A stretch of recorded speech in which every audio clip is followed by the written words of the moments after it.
Okay, let's get this show on the road.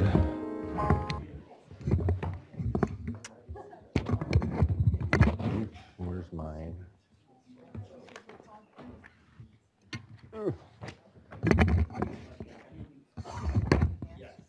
Oh, hi. Okay, welcome to the Strategic Growth Council meeting for August 24th. Why don't we just do our usual roll call, starting with Julie. Julie Alves, here for Natural Resources Secretary John Laird. Hi, Karen Ross, Secretary for Food and Agriculture. Mike Flatt, I'm the appointee of Anthony Rendon. Kate White, Deputy Secretary at the State Transportation Agency, here for Secretary Brian Kelly. Bob Fisher, Public Member. Ken Alex, Office of Planning and Research. Alexis Podesta, Secretary for the Business Consumer Services and Housing Agency.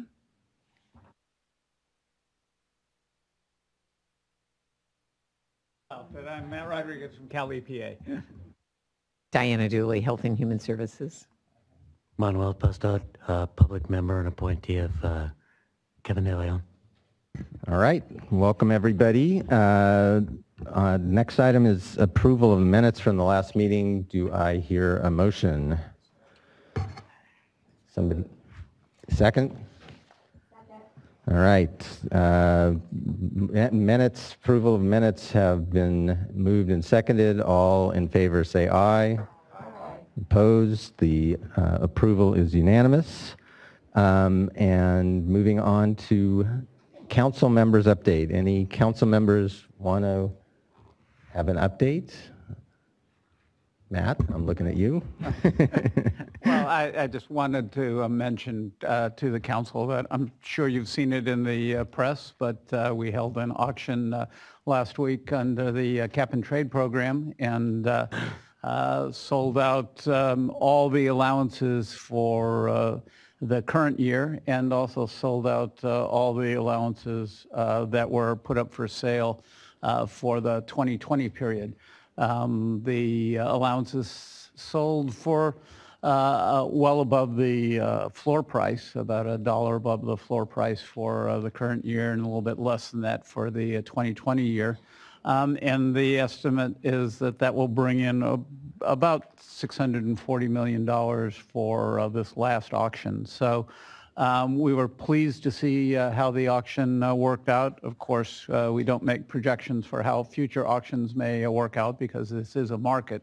But we think it's indicative of the confidence that people have in the cap and trade program, particularly given the legislature's extension of the program to 2030. So all in all, we saw it as very good news. Of course, we'll have to see how the governor and the legislature get together on the expenditure of that funding. But I just wanted to note for the group here and for the audience that the program seems to be doing quite well at this point. Thank you. Any other council updates? All right. I should remind folks, if you want to make a comment on any of the items, please fill out a form and give it to Ulysses or Mackenzie up in the front. Thank you. All right. We have a consent calendar today. Randall? Thank you, Chair Alex. And this should be relatively brief. As noted in the agenda and in the materials posted, the consent calendar item are technical amendments really to correct errata to the Affordable Housing and Sustainable Communities Program guidelines. You can find those errata listed in, again, the memo and in the guidelines themselves. They are technical in nature, so I won't go through every one of them, but it is why we're calling this item as a consent calendar item. And happy to answer any questions should council members have them. Okay, seeing none. So Randall, on this, do you need a motion? Okay, so entertaining a motion on the consent calendar. I so move. We hear a second? Second. All right, we have a motion and a second, and not seeing any public comment on this item. All those in favor say aye. Aye. Opposed? The consent calendar passes unanimously. So moving to the Executive Director's report. Randall, over to you.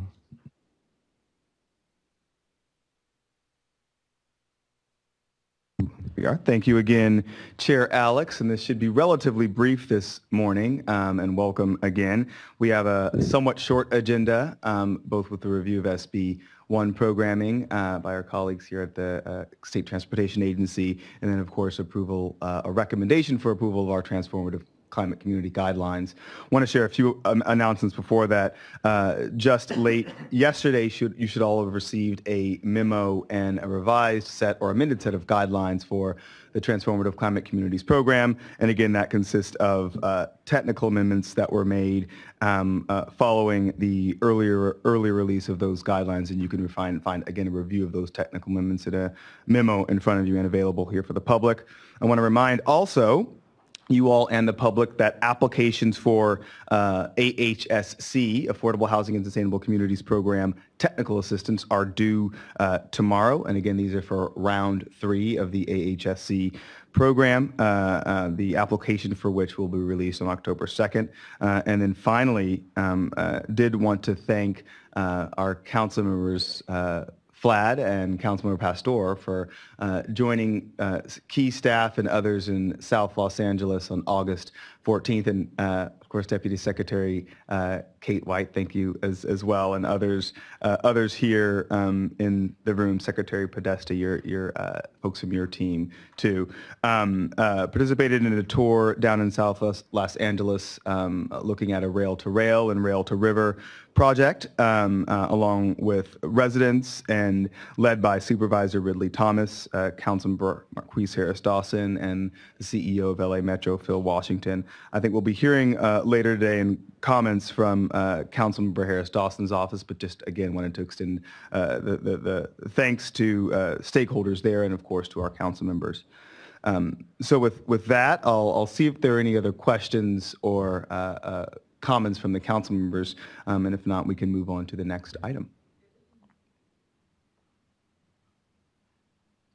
Okay, thank you. Very short report. Thank you. Moving on to SB 1. Kate, are you on it? Yeah. Great. Thank you, Chair Alex, and for the invitation to brief the council today on Senate Bill 1, which received 2/3 approval vote in the legislature and was signed by the governor in April, the Road Repair and Accountability Act. So who's controlling here? Next. Thanks. So you can go to the next one. Next slide. So what is Senate Bill 1?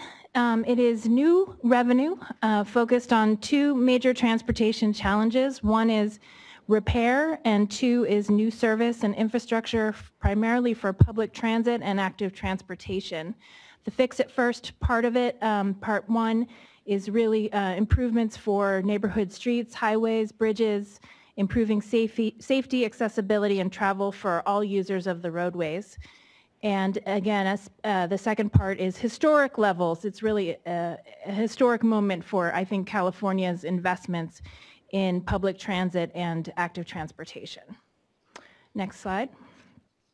The funding is split 50-50 between state and local. $26 billion over 10 years will go to cities and counties, and $26 billion for state investments. Next slide. For cities and counties, SB 1 nearly doubles in many places local monies for road repair, which of course many of the cities and counties are very happy about.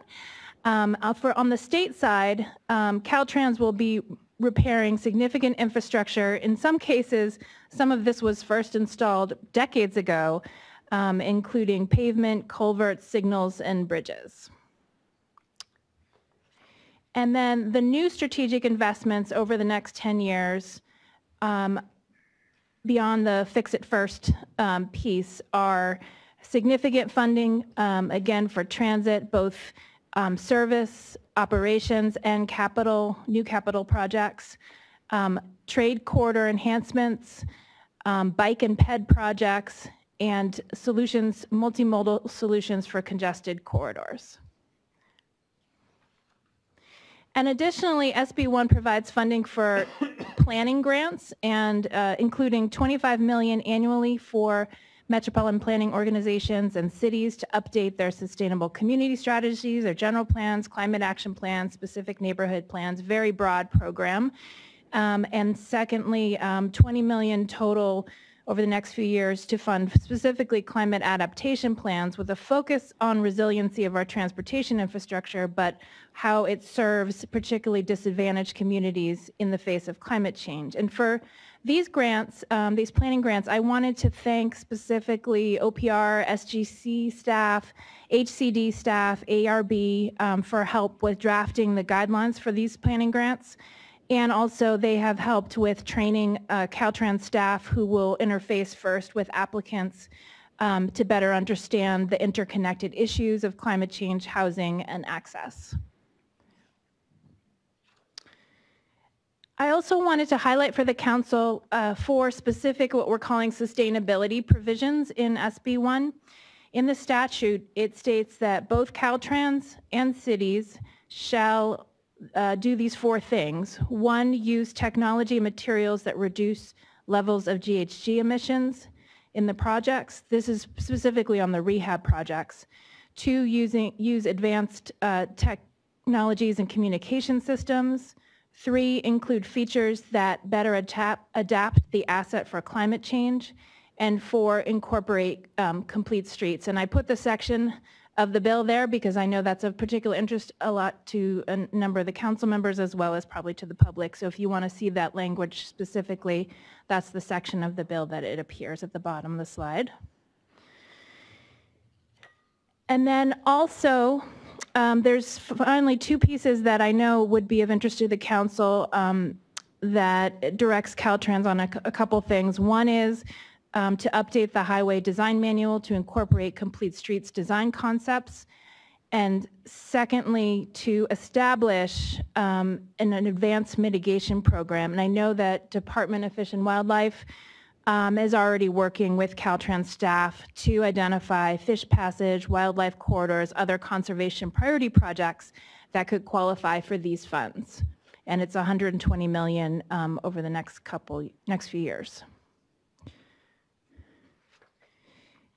And then finally here is a 10-year breakdown of allocations. I wanted to call out a couple other items probably of interest to the council. On the left side, the state side, there's a line item for parks. I know that's of interest to some of you. A line item for agriculture, in addition to workforce training and university research. So again, the left side is the state investments over the next 10 years. On the right is the local investments that will go to cities and counties. And then finally, how do you find out more? The general website is rebuildingca.ca.gov. And we're trying to post, as we're funding specific projects, allocating specific projects, posting them there on a map. So you can take a look at that. And as you can see, guidelines development is well underway, and you can sign up at the California Transportation Commission website to get on the email lists for most of these programs if you want to stay up to date on where they are. CalSTA is specifically charged with the transit capital grants, so we have draft guidelines posted right now, looking for feedback. Thank you again for the opportunity to share here on SB1, and I welcome questions about the bill and the programs. Any questions or comments for Kate? I have a couple questions. Number one, is there anything in the bill that had to do with geographic distribution? I mean, we've spent a lot of time in here talking about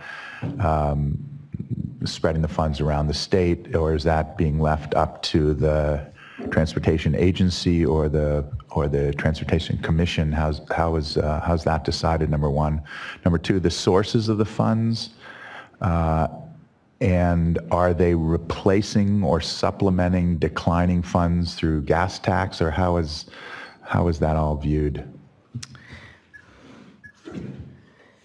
Sure. I knew someone would ask about the sources, but I didn't bring that slide. But on your first question about geographic distribution, it depends on the program, but a number of the programs are supplementing existing programs that have their formulas for distribution based on population, and in some cases, fare box recovery for some of the transit operations dollars. So for the formula programs, those are existing formulas. I don't think we're proposing any changes to them because those are kind of long-standing, fought-over, negotiated formulas. For the competitive programs, we certainly have a great consciousness about geographic distribution and try to be as fair as possible, but we also want to make sure the most competitive programs come forward. For example, on the transit capital grants, we're really looking for investments that are going to really dramatically increase ridership, attract new riders to transit. And so we're looking for projects that can demonstrate that they will do that, no matter where they're located. In terms of the sources, it's a whole series of taxes and fees, but includes the gas tax, diesel tax, vehicle registration fee. There's off-road vehicle as well that are taxed. So it's a little bit from kind of everybody, but when you go look across California, it adds up to a significant amount to be able to invest in the future. Thank you. Okay.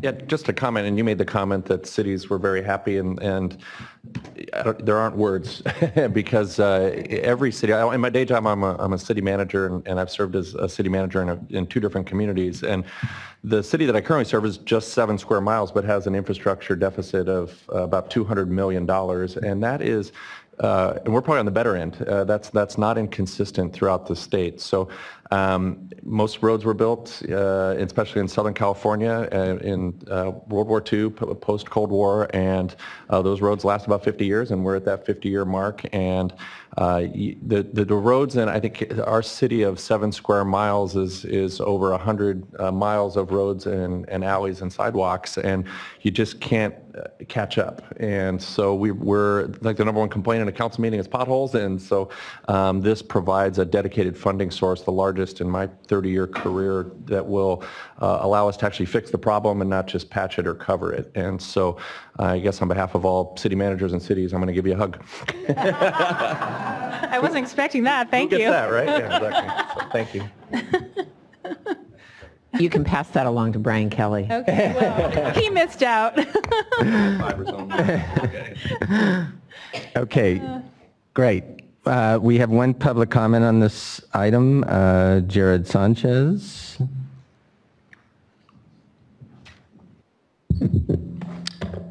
Hello, I'm Jared Sanchez with the California Bicycle Coalition. First, just want to start out with appreciations to Ms. White and Calsta, members of legislature, and really everyone else who's involved in it. There really are historic investments that were much needed and much appreciated. That certainly active transportation, the boost in there is obviously very important.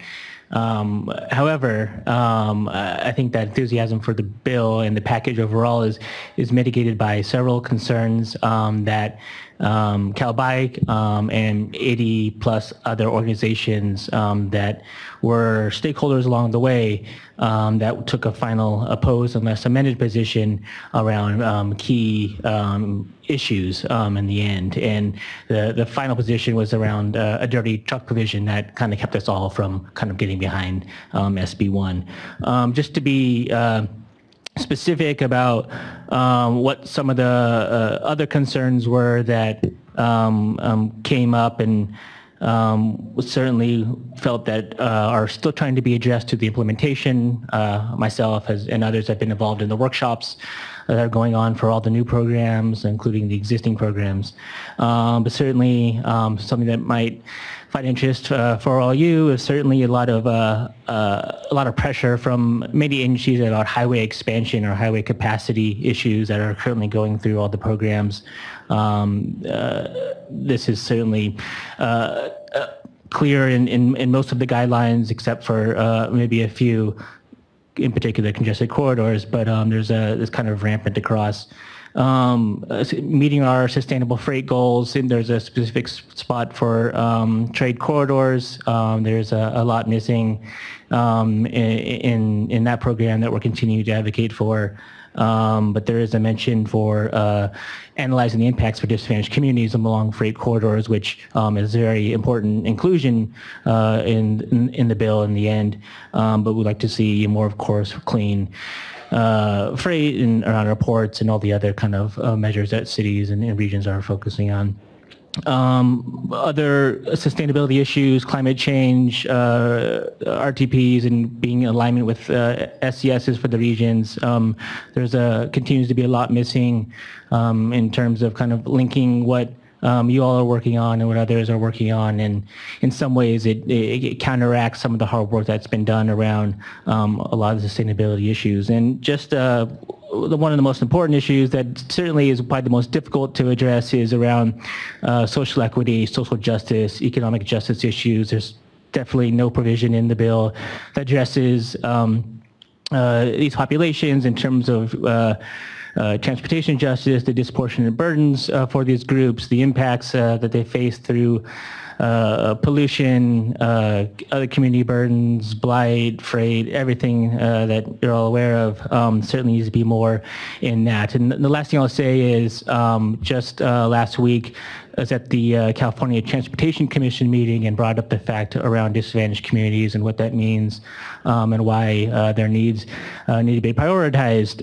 And there was some pushback about why they should be focused on in the first place in a lot of the SB1 program. So just want to bring that up and make sure that some of the largest decision makers around the money for all these programs are kind of at odds of what we see in SB 535 and a lot of other social equity goals for disadvantaged communities. So thank you for your time. Just wanted to mention and throw that out, and appreciate it. Thank you.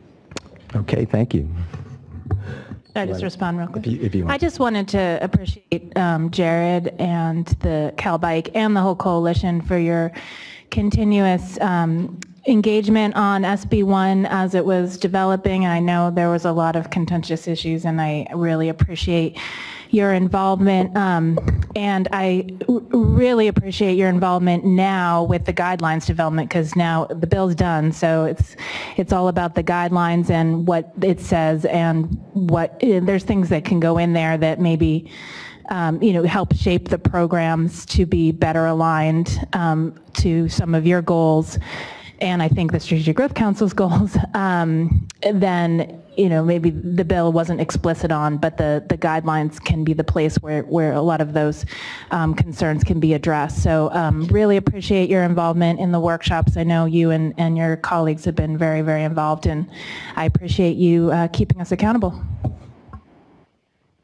Okay, thank you. Let's move to item number 8, transformative climate communities. And Daniela. Good morning, everybody. How are you doing? I'm very happy that we're finally here presenting you proposed final guidelines for your vote. So today we're going to provide you a background on the program and Transformative Climate Communities program and the process we underwent to develop the guidelines that are before you today. And then I'm going to hand it over to my colleague Tabitha Willman, who will walk through the actual program guidelines and present our program timeline. Before I go on, I want to take the time to recognize our colleagues, Rachel Galarov Moraga and Julia Nagel, who have been investing many long hours into providing the creation of these guidelines and establishing this program. And I also want to acknowledge our colleagues, the Department of Conservation, who have been in the trenches with us. Transformative Climate Communities Program was created in September 2016 when Governor Brown signed AB 2722 into law. And AB 2722 granted the Strategic Growth Council the authority to develop the Transformative Climate Communities Program to fund the development and implementation of neighborhood-level plans that would integrate multiple climate strategies that would be coordinated and to help reduce greenhouse gas emissions, but to also provide public health, environmental and economic benefits to communities. This is a unique program in the state's approach to reducing greenhouse gas emissions as part of the California Climate Investment Programs. One, we're taking a place-based approach, and we're focusing on those places in our state that are the most disadvantaged in terms of levels of environmental and socioeconomic vulnerability. The council has defined that as those communities that are ranking within the top 5% of CalEnviro's Green 3.0. In addition to being place-based and focusing on the communities with the highest level of needs, we're looking to break the silos that the California Climate Investment Programs have been working with up to this point. We're looking to fund the development of deployment of projects in these neighborhoods that are coordinated, that are integrated, and that can provide multiple benefits to the residents. And I think the most important piece of this program is that we're not just writing a check to the communities and leaving. The SGC and the state, our state partners, are really looking to build a partnership with the grantees in these communities, and we're in it for the long haul to oversee the transformative process. It's important to note, and Tabitha will go over this, the program has two types of grants. So first are the implementation grants that come from the Greenhouse Gas Reduction Fund dollars, and additionally there's a set of planning grants available through Prop 84 funding. So this is just a timeline of the process we've gone through to develop the guidelines. We started the process in November of 2016, and we've since then released 4 revisions of our draft scoping guidelines that preceded the proposed final guidelines. In this time, the guidelines grew from 12 pages to 106. Throughout this process, there was a robust stakeholder engagement process that we kicked off here in Sacramento back in February with a TCC Stakeholder Summit, where we had partners from across the state and the nation and experts in transformation and place-based initiatives come and brainstorm about how we can build a program that is true to the intent of the law, but also to that will incorporate community residents and the key aspects to bring transformation to these places, communities. We went through 2 rounds of public workshops across the state. So we held workshops in Fresno, Los Angeles, San Bernardino, and online webinars to make sure that we can reach the areas of the state that we weren't able to travel to. We've had 4 rounds of public written comment, and with each round we received many comments. In total, we got 97 written comments that were very helpful in helping to us make sure that our guidelines were practical, were responsive to community, and were achieving the intent of the program when it was created. So I'm going to hand it over to Tabitha, who's going to walk you through the actual guidelines. Thank you, Daniela. This slide presents a snapshot of the program and guideline development process that we've been undertaken in various aspects of that. And this is something that I was wanting to just skim over kind of quickly, but give you a little bit more information on some of the more relevant and controversial aspects of the applicant and project area requirements, what we've included for transformative requirements as part of the program. I'll give you an overview of the program framework and talk a little bit about the scoring criteria and the grant administration component.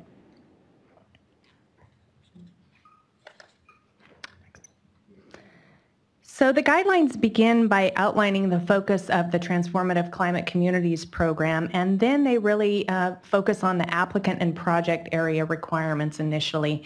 And so AB 2722 outlines the various eligible applicants that are listed there, and we have identified additional applicants that could be included in as part of the TCC partnership. But what we're really trying to see is a robust collaborative stakeholder structure that's developed, and seeing multiple entities coming together, forming a partnership, and collectively implementing the TCC program within a specific project area.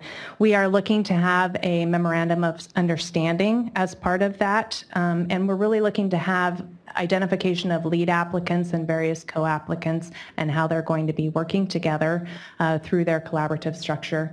We are requiring the support and participation of at least one public agency as part of the collaborative stakeholder structure, and we've set a really high bar for proposal readiness as part of the TCC program. Given the time frame that we have for this program in the initial round, we are really looking for projects that are ready to go and have a high level of readiness. So we've been trying to balance what can be accomplished in a short period of time with a complex program and building a robust program. We also would like to see a demonstrated capacity for these partners to be able to implement projects at this level. We have developed project area requirements. We are requiring that at least 51% of the project area overlaps with Cal and Virus Green top 5% disadvantaged communities, and it can be more. We are also requiring that the remaining area overlap within disadvantaged communities, but at least at the 25% Cal and Virus Green level. We are asking for consistency with existing plans that have been adopted in the last 5 years, and this includes general plan and general plan amendments, specific or community plans, climate action plans, sustainable community strategies, or any other plans that have been developed by metropolitan planning organizations. And though that cannot be demonstrated, we are asking for a letter of support from the local planning agency to, we just want to make sure that plans are not inconsistent with existing plans.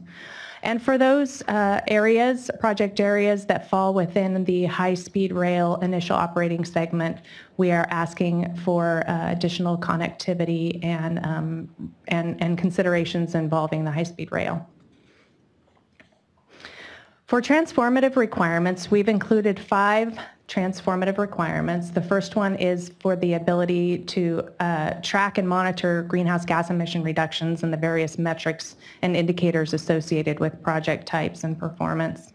We are asking for an indicator tracking plan to be submitted at full application. We are also asking for the projects to avoid displacement of existing households and small businesses. Again, we're asking for a displacement avoidance plan and an identification of the policies that will be pursued within the project area to make sure that displacement is avoided or prevented.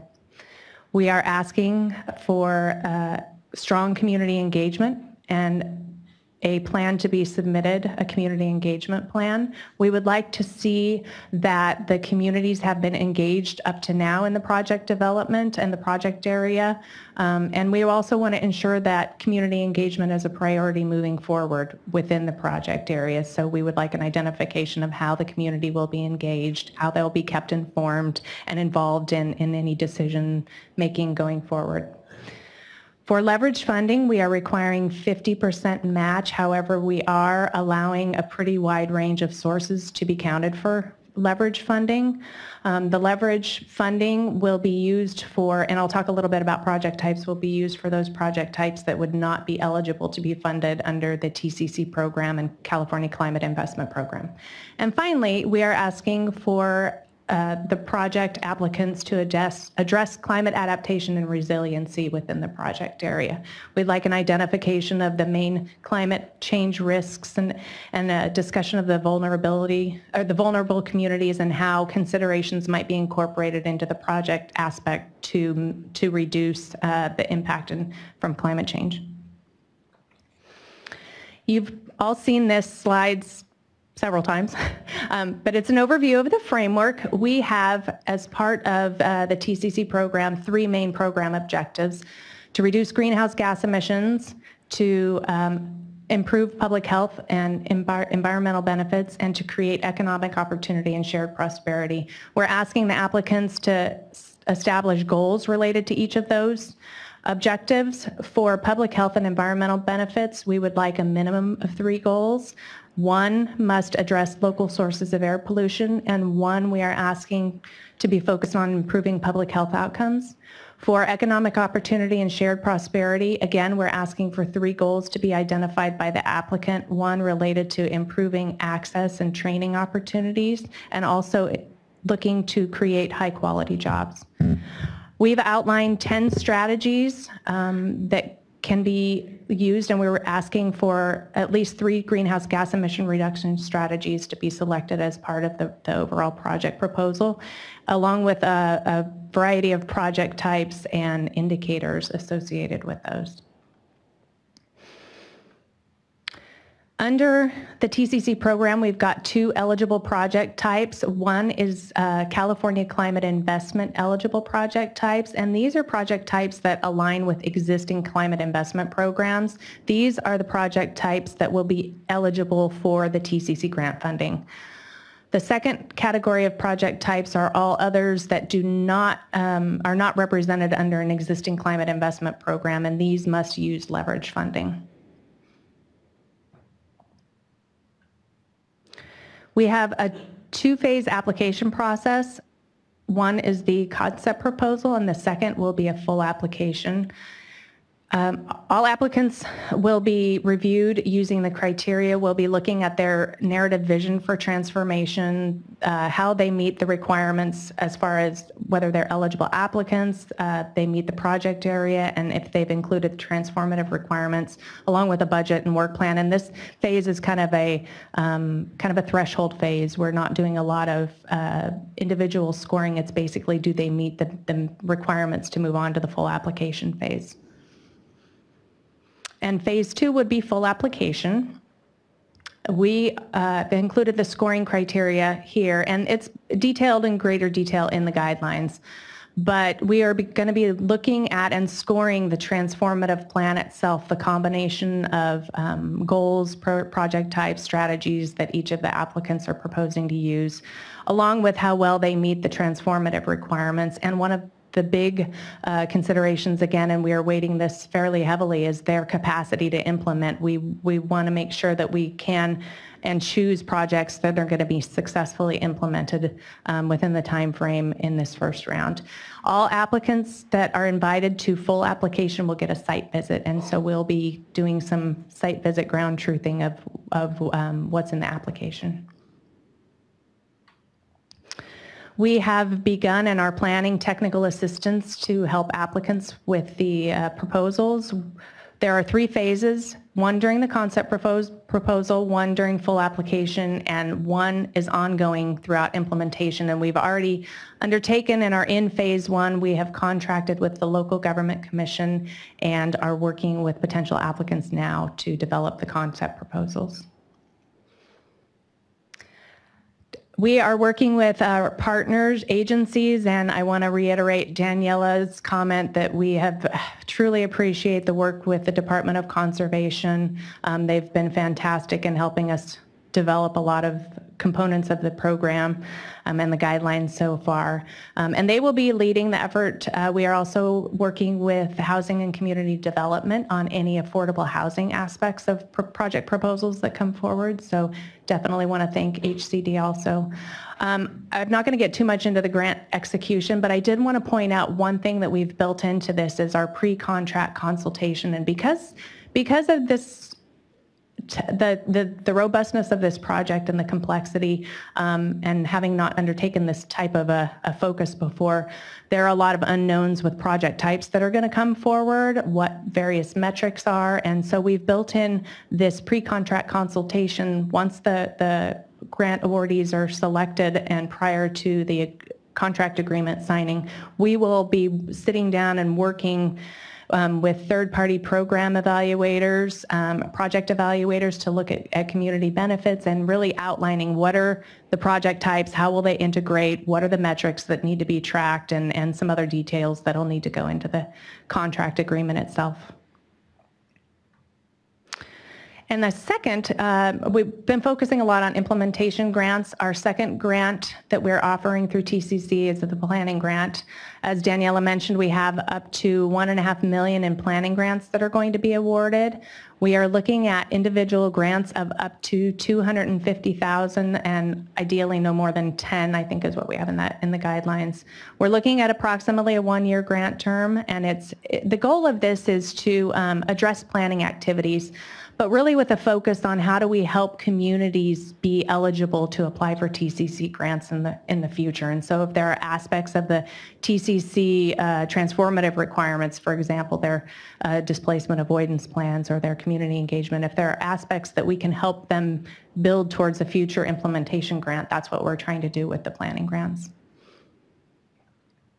And here is our anticipated timeline going forward with the hopes that we get approval today. We are looking to release our notice of funding availability as early as tomorrow and hoping to creating a deadline for submittal of the concept proposal in mid-October. We will be reviewing, announcing for full application, which will be due at the end of November, and we are hoping to be able to select and award grantees or recommend to the council selection of different awardees in January of 2018. Aggressive time frame. So today we are here asking and recommending for council action to adopt the final draft program guidelines for the Transformative Climate Communities program. And that concludes my presentation. Thank you. Thank you. So what I'd like to do is to start just, if you have questions for staff, then we'll do a motion and then have public comment and then have comment of the council. So any questions initially for staff? Manuel. So I've got a set of questions which I'll act like they're clarifying questions. They're really concerns, but stay in the spirit. So one of them is, can you talk a little bit more about the whole aspect about community engagement, how it's actually going to be scored, how you're going to try to measure actual decision-making power by communities that are engaged in the process, and also how it's funded. Can it be part of the funding package? And in particular, since many of our municipal governments, I've got other questions too, but I'll take an answer to this. Many of our municipal governments don't always have the greatest experience reaching out to communities, what the possibilities are for subcontracting with community-based organizations to make that engagement happen. So I can take that question. So we think community engagement is a critical piece of these transformative climate community plans, and that's why it's listed as a transformative requirement that we are requiring a robust community engagement plan. As a basic threshold, we are requiring, and we include language that all community engagement needs to demonstrate that their activities are structured to facilitate community engagement. So, providing translation at meetings and of materials, making sure that meetings are held during times when community members can attend, and that's just a basic bar. In addition to that, we've included in our guidelines recommended best practices for community engagement, and we've broken those down into the different levels of community engagement to make sure that we're getting a robust and meaningful process.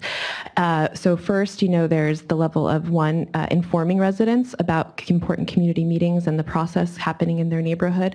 But in addition to that, we have recommended activities for actually engaging residents in the decision-making process that are listed in a table in the community engagement section in the transformative requirements. And there were, highlight activities such as, forming a community advisory body or, a process to actually making sure there's ways that residents are actually given an opportunity to engage in the selection of project types and inform those processes. And the development of the plan is just one piece. The second part that, the most important part, I think, is the plan is only as good as its implementation. And so we're also asking applicants to include activities of how they're going to ensure that the community engagement occurs during the implementation. So one of those recommended activities, for instance, that we have there is actually subcontracting contracting with community-based organizations who have the expertise and that we're hoping will be part of the collaborative stakeholder structures. I should also mention that participatory budgeting has come up as a model that many activists have, advocates have been asking us to include. So we've included that as one method to have residents and community stakeholders engage in the decision-making process.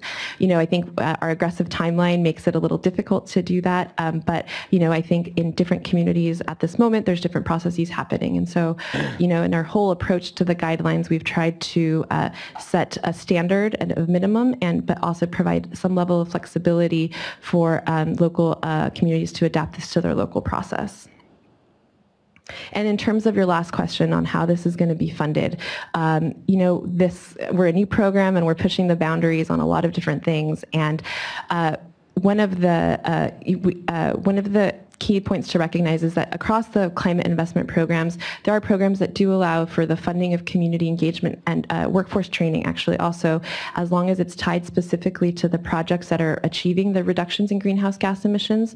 And so because, as TCC, one of the new things we're doing is really breaking down the walls across the programs, what we've determined is that we're going to work with applicants during technical assistance, but also during the pre-contract consultation phase that Tabitha mentioned, to look at how we can incorporate those community engagement costs and workforce development training costs on a case-by-case basis, because we do recognize that this is a critical piece. And so that was a change in the amended guidelines that is reflected now in what's before you today and what we're asking you to approve.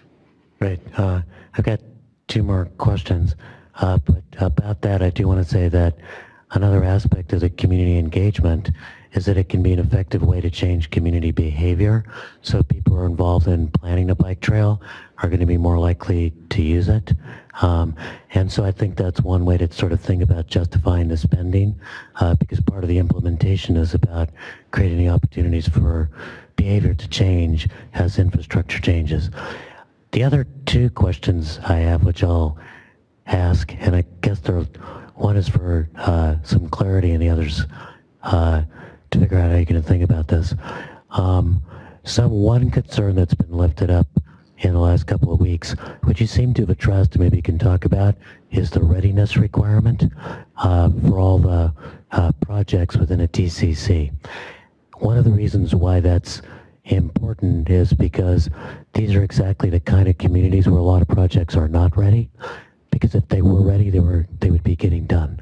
So it's very important. So maybe you could talk a little bit about what seems to be an overnight positive change in the readiness requirements. And then the other thing I've been thinking about, mostly from the perspective of the efforts that are probably coming forward in Los Angeles, the geography of Fresno is a little bit different, which is that the projects that are likely to be proposed are likely to benefit communities not exactly in the footprint of the project area. So for example, although the city of Los Angeles needs to be the footprint for the LA projects, many of the projects that are being proposed are either adjacent to another city like San Fernando, or adjacent to unincorporated county territory, as in South LA. And if you build infrastructure that's bike trails or parks that's trying to change use, those benefits are going to go to those communities as well. So how does that get factored in to how people can bring their proposals forward and we can think about those broader benefits? So project readiness and this sort of boundary issue. Those are great questions. I'm going to address your second question first. I think we've been challenged, and it's been a balancing act for us to try and figure out how to create such a robust, complex program the first year having not done something like this before. And so we have looked at limiting the project areas to be within cities for this first round. I think that's definitely not our hope for future rounds. We would love to have that expand to others. I think we just need to get through this first round and see how things go, and we'll have plenty of lessons learned. But we would love to see benefits spill over into surrounding communities. I think that would be an ideal circumstance. I would not want to be, while the focus is on a specific community within the project area, to the extent the benefits can go beyond that and apply to surrounding communities, I think that's fantastic. And I think that's something we would want to encourage. And when we look at a couple of benefits, and I think that would help strengthen applicants' applications too, in how they could not only impact the project area, but how can what they're doing really create robust and meaningful change for surrounding communities also. And so I think that's something that we would want to encourage and see as a part of this program. It could also benefit improved collaboration amongst the different communities. And right now we are looking at a single boundary, but perhaps we can find a way to go beyond that in future rounds and encourage many jurisdictions coming together and working together on a common vision and a common project. So I think that's something that we would like to see moving forward. Did that answer your question? It did, and I would hope that people, as they're preparing their proposals, even though they are within a city, if they talk about the benefits that will abound to nearby localities, that we will view that as an interesting part and a positive part of the narrative. Did you want to address the project readiness question? So we recognize that our readiness bar is high, and we also recognize that this is an incredibly complicated program, although we've tried to make these guidelines as simple as possible. So that's why I think, first of all, that's why we have technical assistance available at all phases of the application process to work with applicants on understanding the guidelines and particularly the high readiness requirements. One of the major evolutions in the guidelines through the development process was exactly hearing your comment, Manuel, from the community advocates that there was the readiness requirements were too high and that these communities didn't have enough projects ready to go. And so we want to set up communities to succeed. So what we adapted in our guidelines and what's been the guidelines before you is that now applicants have to show that at least 3 of their project types are ready to go in terms of meeting our readiness standards at the time that the full application is submitted to the Strategic Growth Council. The rest of the project types will have 1 year from the date of the grant agreement being signed and executed to meet those readiness requirements. The readiness requirements I'm referring to are for the California Climate Investment project types, and those are all outlined in Appendix D, which is 36 pages, I believe, and they each different project type has its own set of readiness requirements. The one project type that is the exception to this rule is for affordable housing projects that are consistent with the Affordable Housing Sustainable Community Guidelines. These are some of the most complicated projects, and they, during the first year of TCC, we want to make sure that we can get the money out the door to these communities quickly so that we can start to see the process of transformation happening. And we also want to make sure that we're seeing projects that are able to succeed and be built in the first year. So because of the complexities related to housing, that is one project area where we are requiring that housing projects have to be ready by the time of full application. And again, when we refer to readiness, we're referring to the standards that are set out in Appendix D, which vary for the different project types. And so within that too, I think I want to point out another point that you didn't address, but I'm going to get ahead of the curve here, is that we've tried to, in Appendix D, pull the key pieces from the existing California climate investment programs. And so on the housing piece, one piece that was added into the amended version is that we want to make sure that any new affordable housing components that are part of TCC are not resulting in a net loss of affordable housing So while it's not no net loss housing, affordable housing policy isn't applying to the entire project area per se, it is applying specifically to the housing development. So we want to make sure that any new housing isn't displacing affordable housing already available for residents. Okay, Matt. Just a question about the change or the clarification to add for situations where the jurisdiction doesn't have a general plan or specific or community plan updated in the last 10 years.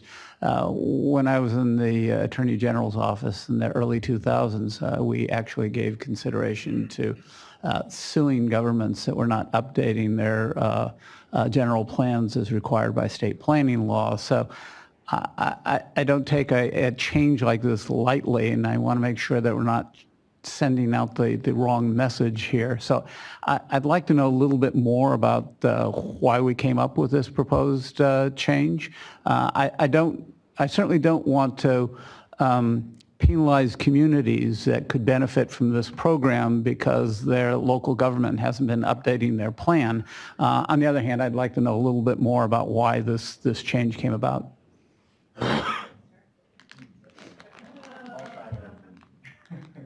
So that change actually came from the reality on the ground. So for instance, in the city of Los Angeles, the city of Los Angeles is currently going through an update of their general plan process, which is not going to be done for a number of years. Many of the neighborhood level plans, like the specific plans, for instance, in South Los Angeles, have been going the update process for almost 10 years now. And so those plans are currently in the process of being updated, and they're not going to, it's unclear whether they're going to be approved by our guideline deadline or not. And so I think what you have forth there is sort of a compromise to reflect the reality of communities that are ongoing those processes and to make sure that, our plans are consistent with, what the direction the community's headed in. But yeah, I think that's the motivation and logic that we put behind that. And I'll just add maybe a couple comments to that because Secretary Rodriguez, you raised a very good point and one that we actually talked about quite a lot internally. So one, just to echo Daniela, the concern came from a host of comments from stakeholders, predominantly in Los Angeles, from the city as well. And it was a need to balance both, like you touched upon at the end of your comment, not wanting to punish neighborhoods necessarily, penalize neighborhoods coming forward, but at the same time, certainly for future years, we absolutely want to encourage and maybe do more than encourage the follow through with completion and update of plans. I know the chair has also sort of thought about this a bit, and I see him smiling because we had a conversation about this as well as Council Member Pastor. So it is one where I think this year, in order for the projects coming forward with those locations that have been designated by the council, Fresno and Los Angeles, it seemed to be a reasonable exception. However, I think in future years, this is absolutely an area that we're going to want to revisit to ensure that we're also meeting our state planning priorities. Basically, it's our fault, and we promise to do better next time. Oh, okay. I just want to make sure that we're not sending out the wrong message here, that somehow it's acceptable to have these rolling plan changes, and it's not unusual to say, well, we're updating our plan. It's been in the updating process for 10 years, 8 years, a long period of time, and so we do want to encourage timely updates, but I understand the rationale here, and it sounds like you're sending the right message, so I appreciate that. Okay. Kate? Maybe I would just also add to that with SB1, not that everything's about SB1, but back to SB1. I did mention that there's $25 million a year additional money for planning, including specific neighborhood plans and climate action plans and all the things that would help, I think, get communities ready for general plans for these grants. And so I agree with the sentiment of Secretary Rodriguez, and maybe we, moving forward, let's really try to make this a requirement and use it as a leverage to get cities to finish their planning. Okay, other questions for staff? All right. I would entertain at this point a motion on the staff recommendation. So moved. Do I hear a second? Second. Okay, so we have a motion and a second, and so now what I want to do is to move to public comment. There are quite a number of people that want to comment on this, not surprisingly. So I will ask that folks be as concise as possible. I note also that there are multiple speakers from a number of groups, and I would ask if you can consolidate and not repeat and say "me too," that would be very helpful for all of us. Much appreciated. But let me start with the Mayor of Fresno, Mayor Lee Brand, and invite you to come talk to the council. Thank you, Mayor, very much for being here today.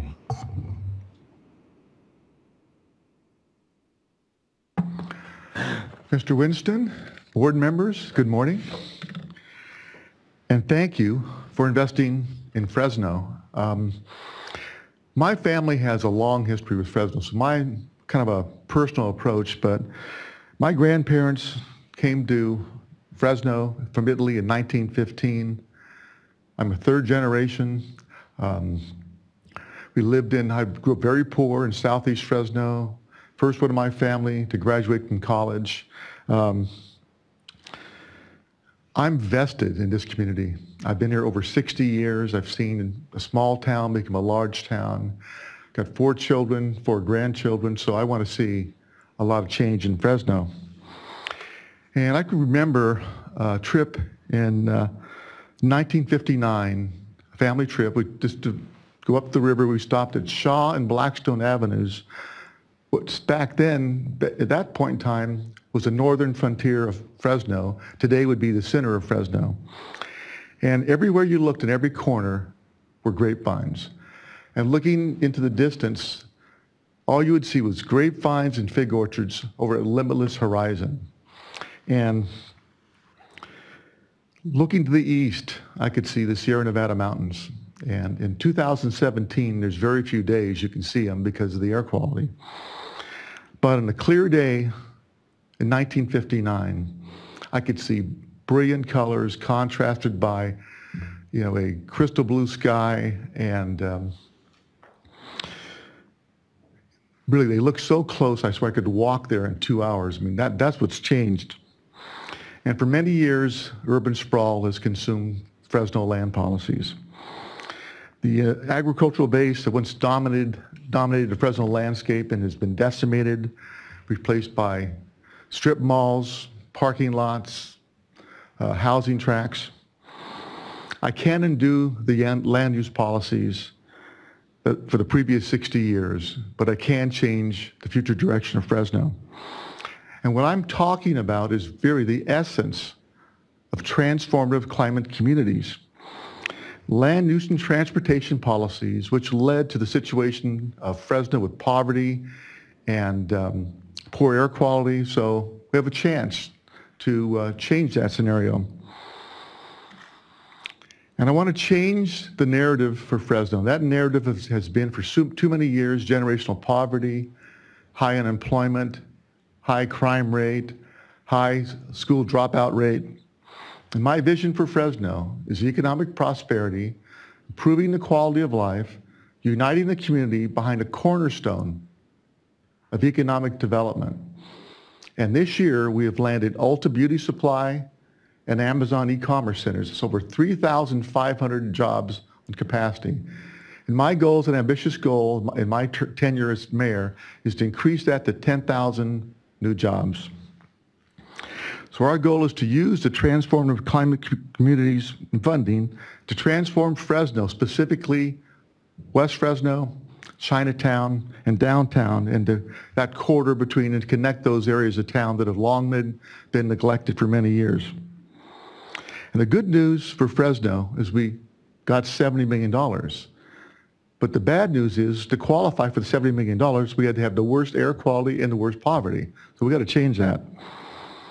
And for many years, state officials have driven by Fresno, they've flown over Fresno, they've neglected Fresno.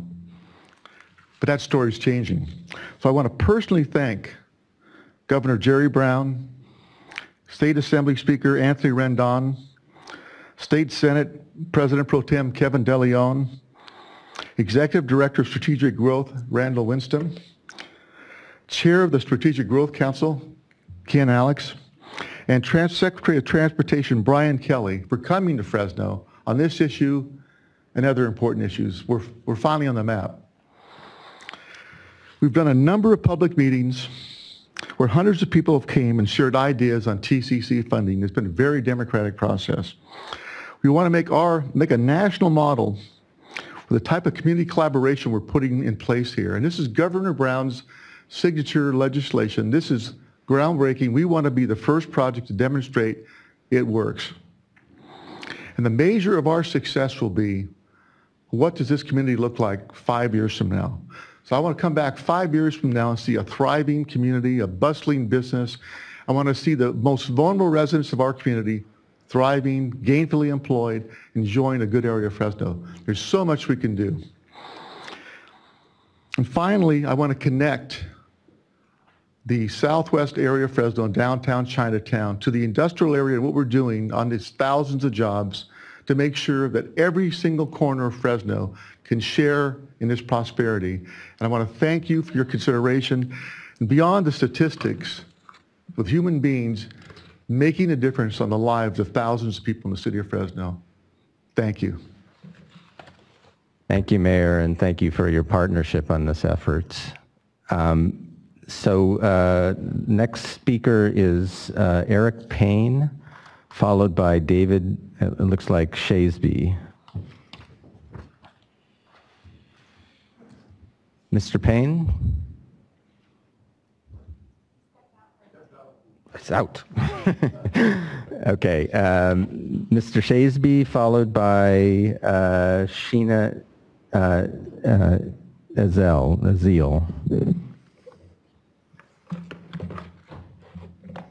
Thank you, Mr. Chair. I'm David Shesby on behalf of the City of Ontario and our local and regional partners. Due to budget constraints, I'm the only one up today, so hello to all my friends on the internet. I just wanted to say thank you for staff for their diligent and conscientious amendments, including the amendments made last night. The city supports this latest revision and draft of the guidelines, and just wanted to say thank you for that. We just wanted to provide a quick update. We're moving forward at full bore.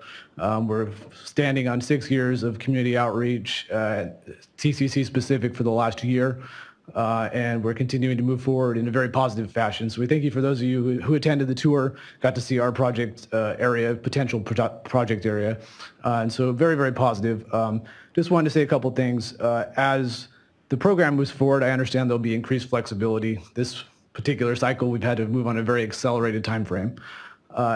For us, we have a number of innovative projects that we'd like to move forward. And so I think we'll see as the application advances with technical assistance and whatnot, there'll be some discretion in some of the eligible project lists for potential innovation. And I hope that staff will have some flexibility and the ability to kind of consider stretching those parameters a little bit to get innovation in. This is a program that's based on innovation. I think that's why we're here today. And so we would really hate to see getting boxed in too much and not being able to move forward some of those ideas. So on behalf of the City of Ontario, we thank you for your consideration. We're eager to get investment into our region, obviously, as the region with the heaviest pollution burden in the state. We're desperately in need of state investment. So we thank you for your consideration on that, and thank you. Thank you. I can't tell if it's Shauna or Shana. I guess you'll tell me. Azil. There we go, followed by Joanne Kim. Good morning, Mr. Chairman and members. Shana Azil, Legislative Director to Assemblymember Freddie Rodriguez, who represents the Inland Empire communities of Pomona, Ontario, Chino, and Montclair. Here today to express the Assemblymember's support for designating the City of Ontario as the third location for funding under the program. The Assemblymember believes that the City of Ontario, as well as the Inland Empire as a region, demonstrates great need for investment, and the plan put forward by the City of Ontario would benefit tremendously from funding. So again, on behalf of the Assemblymember, we thank you for your consideration and urge your support. Thank you. Joanne, followed by Sherilyn Correa. Good morning, members of the Strategic Growth Council. My colleague Sherilyn will read a formal statement from my boss, Los Angeles City Council member Marquise Harris Dawson. He represents the 8th District in South Los Angeles. I'm just here to make a couple comments on the guidelines. The council member is very supportive of your commitment to bring cap and trade dollars to the City of Los Angeles and the Transformative Climate Communities program, particularly your focus on disadvantaged communities.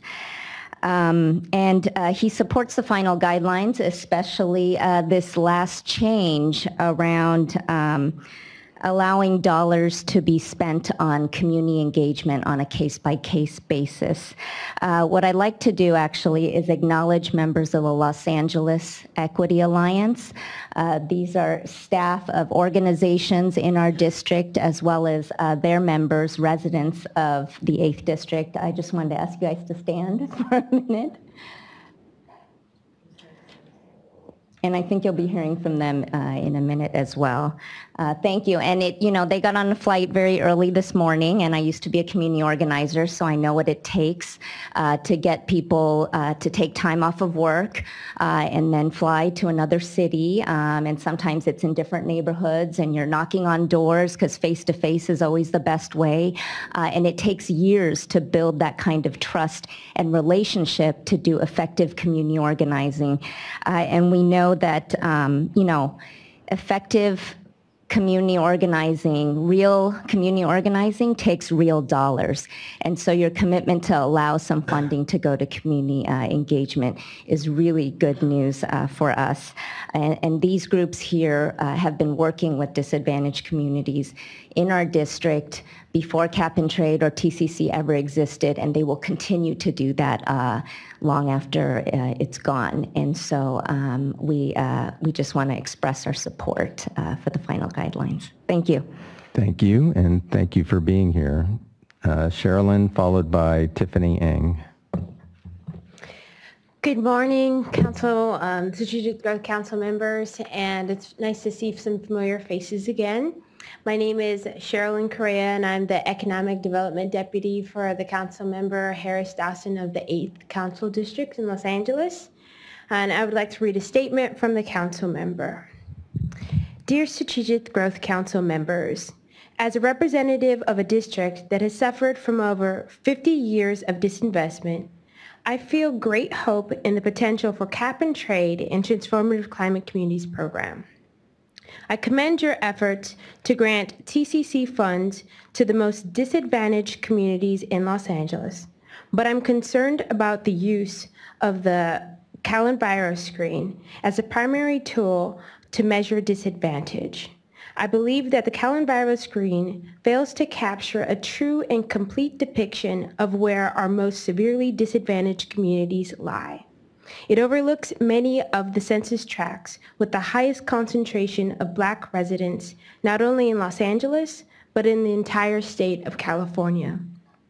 By almost every measure, violence, health, homelessness, true joblessness, incarceration, African American communities qualify as some of the most disadvantaged in the state. As a Los Angeles City Council member of a district with the highest concentration of African Americans in Los Angeles, I'm quite concerned that over-reliance on the CalEnviro screen excludes much of my district and many of the residents of the residents most in need in our city. Our office, working with the Los Angeles County Metropolitan Transit Authority and 2nd District Supervisor's Office, as well as our local community groups who are here today, we have all persevered and found a way to make our proposal fit these final guidelines. But moving forward, we strongly recommend an improved tool for measuring disadvantaged communities that go beyond environmental burden. We are happy to help in any way we can with this endeavor. Thank you for your time. Thank you. Tiffany, followed by Eric Payne.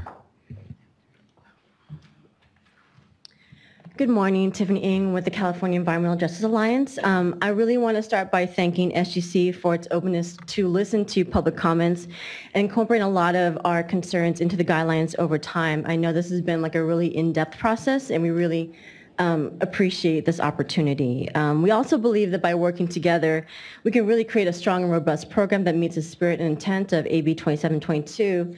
In fact, on the request of some of the SGC staff, we will be attending the Senate Sub 2 hearing this morning, and we'll be testifying in support of TCC as well as meeting with other Assembly and Senate budget staff. So we would love to support TCC in any way possible and really have appreciated this collaboration.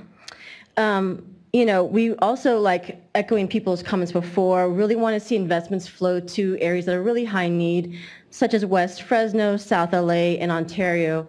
I know the staff member from Ontario really pointed out that they have a ton of innovation as well as high need, but the projects are really promising, and we're looking forward to investments going to that area.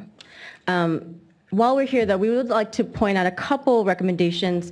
As we know that the guidelines are really robust and very strong, we want to point out that hopefully in the future, past year one, some of these things could hopefully change. Wanted to echo the council members' comments on readiness requirements. Hopefully they will be reduced so that more disadvantaged communities can access this program, including the AHSC readiness requirements. We also want to see alternatives to maybe the reimbursement policy. We know it's hard for some jurisdictions to front a lot of the money up front. So has written a comment letter that suggested maybe allowing groups to open an escrow account or other ways to make sure that projects have security, that they'll be completed, but that funding is a little more flexible. We'd also want to see, as the Ontario staff person mentioned, David, more funding for innovation. So while we understand for year one, there is a need to fund current GGR programs and stick within the current guidelines, we hope to see in future years more innovation funded directly by TC funding grants. Also, sorry, don't want to be too long. We're happy that unincorporated communities can apply for planning grants, and so can top 25% communities. We hope these communities can also apply for implementation grants in the future. And also echoing the comments about scoring and criteria, we really want to see robust community engagement in these plans. Hopefully there's a way to either reward groups that have more high-level community engagement or take away points from groups that don't have as robust community engagement when it comes to leadership and empowerment opportunities. So again, we've seen a lot of great improvements in the guidelines over time. Really want to thank you. And it's been a pleasure working with your staff. Thanks. Thank you. Eric, followed by Asia Elenis. Good evening. I'd like to thank you for the opportunity to share public comment during this process. I'm a representative of the State Center Community College District Board of Trustees, elected to represent Area 2. I'd like to thank the SGC staff for their due diligence and their very collaborative process in working with Fresno residents.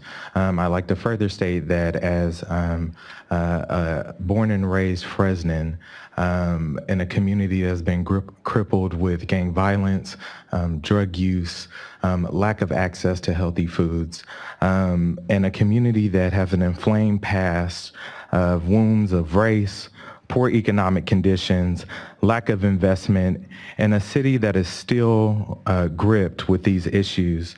I'd like to share how Congresswoman Maxine Waters' recent trending statement, Reclaiming My Time, provides wisdom for a divided community to heal and waste no time reliving the past. Fresno is on the economic rebound, and our community is well aware now is not the time to lose sight of the progress possible. As we've discovered through this collaborative process, that in times of conflict, we push past the urge to react and take time to think through all the alternatives. And a pathway forward to progress for our community is centered around the development of a new community college campus, specifically in West Fresno, to help meet a need, because we believe that a pathway out of poverty is with access to higher education. In addition to access to small businesses, as we begin to develop and further strengthen the economic economic conditions in our underserved and disadvantaged community. Again, I'd like to thank you for your thoughtful leadership in guiding this process, and please keep the City of Fresno at the forefront of this discussion, as there's an immediate need to truly transform a community that has been hurting for decades. Thank you very much. Gracia, followed by Tiffany Mangum. Hi, good morning, Council. My name is Gracia Lanes. I work for Leadership Council for Justice and Accountability, and thank you again for for allowing me to make comment this morning. First, I would like to thank the SGC staff. They've been great in really having ongoing communications with us. They've been very responsive to our concerns and community's concerns and really addressing them. We'd also really like to thank the staff and Council Chair Alex for coming down to Fresno and joining some of our local meetings that we've been having. We know it's not the easiest thing to travel down to Fresno. It's very hot, and so we really do appreciate you guys' kind of responsiveness to everything that's been going on in our community. I would like to add, I would like to share some concerns we do have with some of the guidelines currently that we hope can be addressed today. We share these concerns in a comment letter that we submitted this past Tuesday, so hopefully you might have had a chance to read that before then. But first, we would like to bring up the no net loss.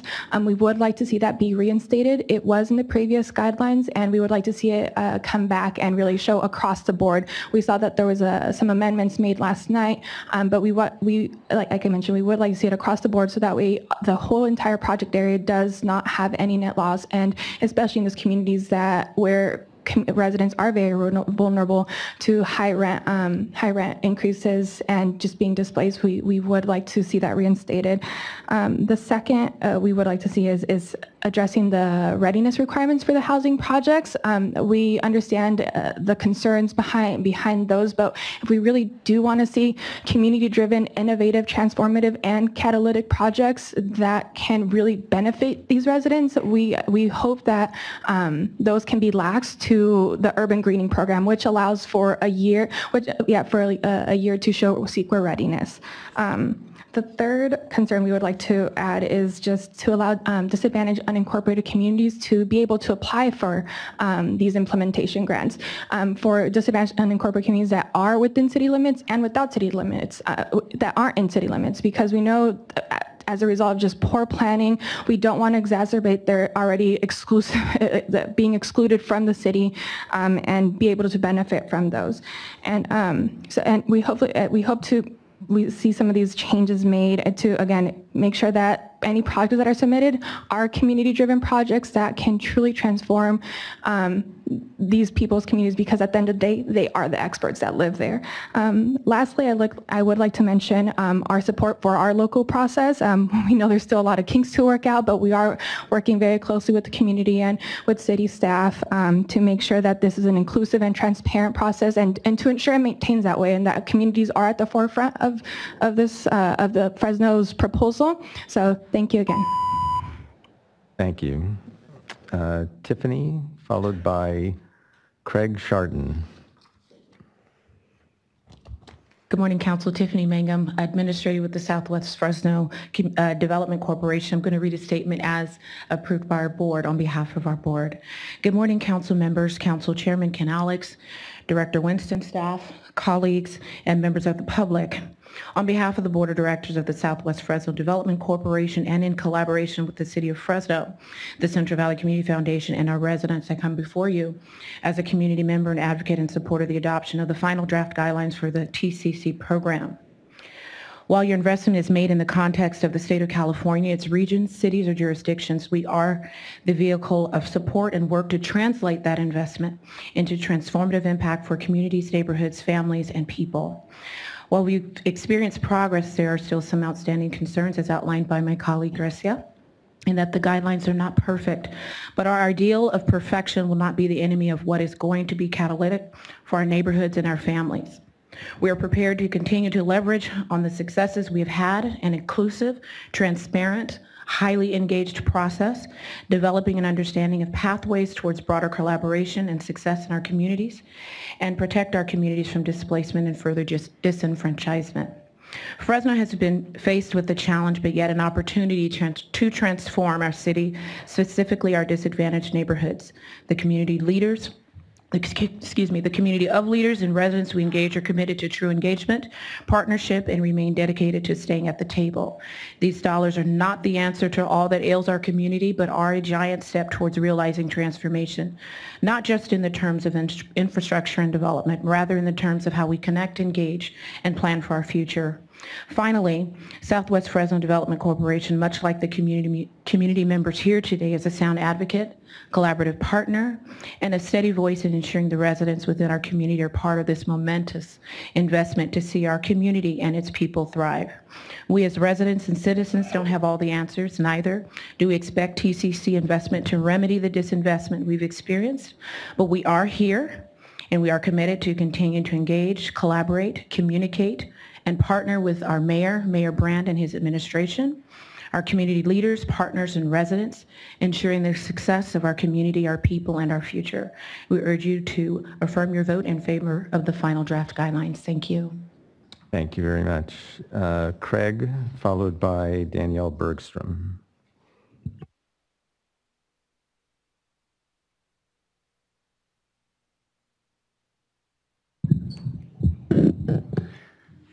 Good morning, Strategic Growth Council and board and staff. My name is Craig Sharton. I am with the Downtown Fresno Partnership, our Property Owners Association. And I'm here to say that we've done a lot of the groundwork, and a lot of it was done really at the depth of the recession. We took that opportunity to do some incredible planning work. We did our downtown specific plan and our downtown neighborhoods community plan, which incorporated most of Fresno that was built before World War II. And that all fits nicely into our general plan. And we have also formed our Downtown Property Owners Association, which was reconstituted in 2015 with 77% support from our property owners to make an investment in our community's revitalization. We have redone our entire downtown development code. The 1960 era code has been changed into a very progressive form-based code, which I think is now a best practice for our state. So a lot of that work has been done with a lot of community engagement, multi-day workshops for our communities, free bus passes for all of our residents, hundreds of people participating, thousands of comments received, and unanimous support from our city council on adoption. So that work is being translated into a Tiger grant that was received, the highest percentage award in the country. We're currently undergoing a $23 million renovation of our core Fulton Street renovation project, which will be completed, and you're all invited to attend our grand opening on October 21st. So we're showing our ability. We still have need. We have about 1 million square feet of vacant space in our central area. One of the suggestions I would make for guidelines in the future is that you give a high score to adaptive reuse. We know that the greenest buildings are the ones that already exist. We use less materials and create more jobs by renovating our existing structures. That would, I think, be helpful going forward. And to Board Member Pastor's question earlier, when we see a downtown core revitalized, we see that it has a positive impact on the districts around it, but also the Central Valley smaller rural communities that exist in a region without a healthy, vibrant urban core will all be benefited, and we've had great support from our elected officials from the cities around Fresno for these projects as well. So I think it has a regional impact. I have 2 seconds left, but I do want to say that even though I'm here to represent the downtown property owners, we strongly support our neighboring Chinatown and Southwest Fresno community and are working collaboratively with them through this TCC process. Thank you for your time. Thank you.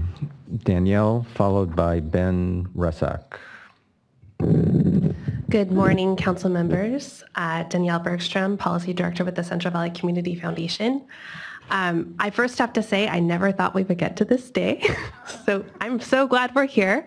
And I know that there are a lot of folks in this room, Rendell, Daniela, and many others have put a lot of blood, sweat, and tears into the development of this program. And so I just want to first say a huge thank you to everyone who's really put a lot of work into this. We're creating something new and transformative, and it is hard, and we're doing it. So you all have seen me before here, before. So I'm just going to tell a little bit of a narrative about what's happening in Fresno and some of our history and where we are today. So many of you know that Governor Brown came to Fresno back in September to sign AB 2722. He signed it on top of a parking structure in downtown Fresno. At that point in time, this program, in the way it was conceived in the minds of many folks, was that as it related to Fresno, it would be mainly focused on the high-speed rail station. And as Craig mentioned, we had done a lot of planning and a lot of readiness to really prepare infrastructure in the high-speed rail station to really catalyze economic transformation, which has been so hard for us to achieve in Fresno. Now, as you also saw, there was a lot of folks in the community in Fresno from many different corners of our city who really opposed that, and not necessarily because they opposed high-speed rail, but they really pushed us to think about how we could develop a vision for transformation that was inclusive, that could be a vision of transformation of downtown that simultaneously lifted up the neighborhoods around it that also saw a lot of the disinvestment that we see today. And through a lot of that process, we initially started with a steering committee that was appointed by Councilmember Oliver Baines, who unfortunately cannot be here today because he is in council currently. And we had a very diverse steering committee set up, and folks pushed back and said, you know what, this is the biggest state investment outside of high-speed rail that's coming to our community. We want to know exactly how those monies are going to be spent, how those decisions are made, and that's not okay for a 40-person appointed body to make that decision. So much to the credit, I would say, of both Councilmember Baines as well as city administrators and the mayor, they decided to open up that process and make it transparent. And so now you may have heard a lot of bits and pieces about the participatory grant writing process that we are undertaking, which is what we call our Fresno Transformative Climate Communities Collaborative. We now have an open steering committee that has currently 240 members, all people that live or work in Southwest Fresno, Chinatown, and downtown. And while it's a very messy process and we're attempting to collectively write a grant with hundreds of people in the room together in a 2-month time frame, it is insane. It is absolutely insane. I realize my time is up. And it is also forcing some of the most beautiful collaborations that I've seen in the city. And granted, I'm not very old, but I've been working there enough to know that the collaboration that we're seeing now, it feels unprecedented. And you really have lots of side collaborations happening between Southwest Fresno residents and community organizations and downtown property owners and Chinatown, and et cetera. So I will stop, but I will just say thank you. Thank you for pushing us here. We wouldn't be here if we didn't have a lot of nudging from a lot of folks. But I'm already seeing the transformation happening in Fresno. Thank you. Thank you, Danielle, and for all of your efforts to this point and beyond. Ben Rasak, followed by Rico Mastrodona. I always do this to your name, Mastrodona, not every meeting I do this. So Rico will follow you. Hi, Ben Rusak, a Senior Policy Analyst and Program Manager for the Liberty Hill Foundation in Los Angeles, and the lead author of the Green Zones and Grassroots Report, which looked at the impact of California climate investments in Los Angeles' disadvantaged communities and the potential impact for community-based organizations moving forward to increase those benefits to those communities. First of all, I'd like to thank so much the SGC staff for the incredible cooperative nature and responsiveness, what amounted to, I think, a generous dialogue and a great program moving forward. We're really excited to see this program move forward.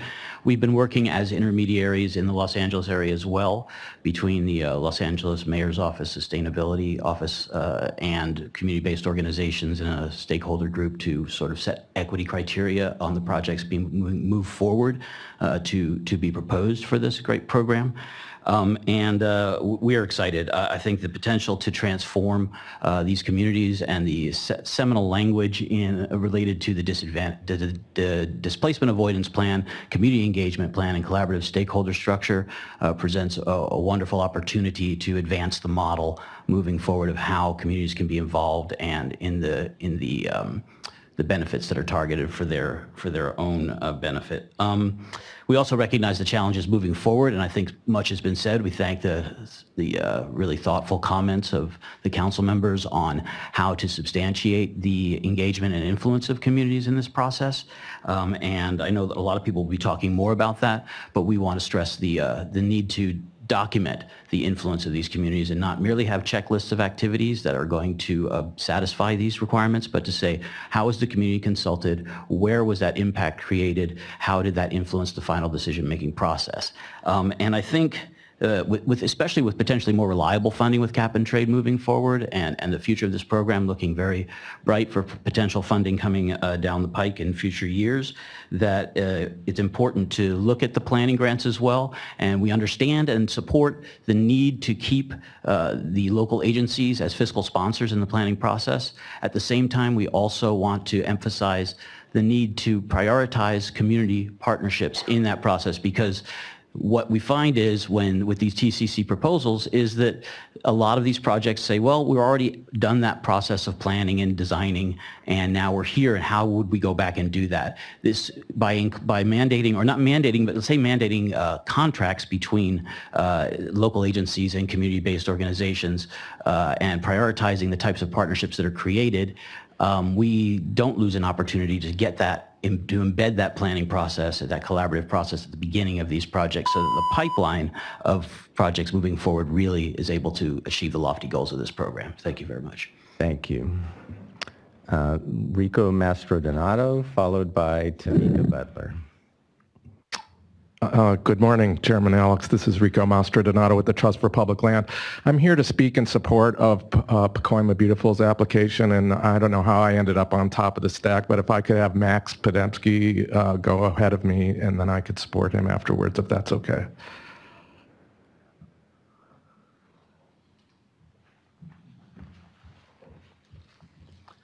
All right, hello, my name is Max Podemski. I'm the planning director for Pacoima Beautiful. And I just want to start out by saying thank you to the SGC board staff. They've been extremely collaborative on creating the TCC guidelines, and they are now some of the most far-reaching in terms of targeting projects towards environmentally impacted neighborhoods in a way that raises up community voices and advances equity without displacement. In Pacoima, we see this program as a culmination of over 2 decades of work where we have organized community residents to create a vision for multi-benefit projects that address environmental health. Projects like the Pacoima Wash are a network of green streets that safely connect pedestrians and cyclists while capturing and infiltrating stormwater runoff. And I just want to say that Pacoima is ready. We have 2 planning documents, one of which is funded by the Strategic Growth Council that we're building our proposal around. We have a team made up of leaders in greenhouse gas reduction. We have matching funds that are, everything from Metro, a new light rail line, to green infrastructure going in funded by DWP. And we really think that the Pacoima application is a great way to kick off this program and can really showcase the possibilities for transforming the most impacted neighborhoods in the state, like in the Northeast San Fernando Valley. And so thank you very much. So I have 2 other speakers from Pacoima Beautiful. If it makes sense to have them go now so we get this together. I've got Yvette Lopez Ledesma and Vianney Moreno. Hello, members of the Strategic Growth Council, and my name is Yvette Lopez Ledesma, and I'm the Deputy Director at Pacoima Beautiful. I'm also Vice Chair of the Metro Service Council for the San Fernando Valley and a member of the Los Angeles Recode Advisory Committee, which is working to rewrite the zoning code for the City of Los Angeles. So on behalf of our organization and our partners, we look forward to continuing to build on the partnership we have created with the Strategic Growth Council during the creation of our Urban Greening Vision Plan. funded by the SGC. Pacoima Beautiful, the Trust for Public Land, Grid Alternatives, all have a proven track record of successfully executing and sustaining multi-benefit projects that promote community engagement, equity, environmental sustainability, workforce development, and neighborhood stability. We are all confident that the guidelines that have been developed will allow us to deliver a concept proposal that provides a shovel-ready vision for one of the most historically marginalized, redlined, and neglected neighborhoods of the city of Los Angeles that consistently is used as a dumping ground for the city. We're excited and thankful about having the support of our local city electeds, such as Councilwoman Nuri Martinez, Monica Rodriguez, State Assembly Member and Majority Whip Raul Bocanegra, and State Senator Robert Hertzberg. We look forward to continuing on this process and bringing much needed resources to one of the most rapidly warming neighborhoods of the state and the city of Los Angeles, which also happens to be a green zone. Thank you. Thank you. Vianney, followed by Rico.